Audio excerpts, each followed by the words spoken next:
Hey, it's Blaine with Seven Sons, and today we're going to have a lot of fun talking about all the most important factors that affect the quality of the grass-fed beef that you buy. And I want you to take this information so that you know what question to ask and what to look for when you're searching for the best grass-fed beef. The reason in particular there's a lot of quality variation within grass-fed beef is because it's truly a lost art form, and there's many producers that just haven't relearned the art of raising cattle out on grass. Very different from raising cattle in a feedlot where they're just fed grain in a controlled environment. So number one, the first thing that we focus on at Seven Sons is the welfare of the animals themselves. An animal that is not treated well or in a good condition will be stressed, and any stressed animal is not going to gain weight, is not going to grow and thrive, and that's going to have a direct effect on the actual quality of the meat.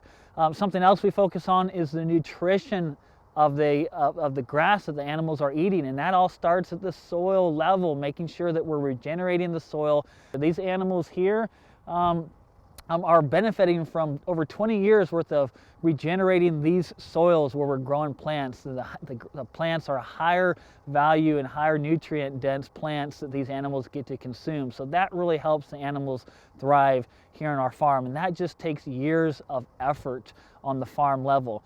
There's also things we can do on a yearly basis as we plan our grazing cycles and our stock densities here on the farm. We move our cattle to fresh pasture every day, and we want that pasture to be in the optimum phase of growth so that the grasses and the forbs and legumes have the highest amount of nutrition and energy at the right phase of growth. So that takes a lot of planning, as you can imagine, making sure that we're moving cattle in a pattern in which they're grazing the optimum length and growth cycles of the grass.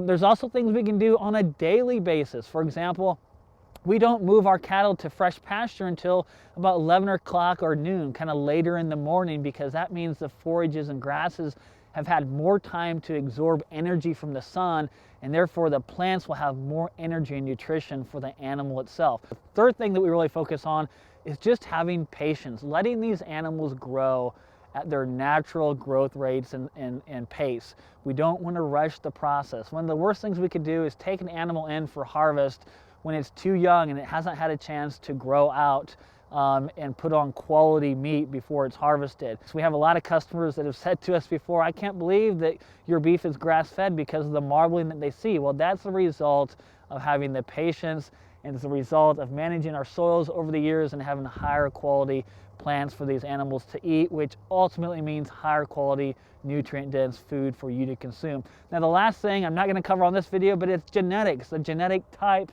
of animals that are grazing on our farm.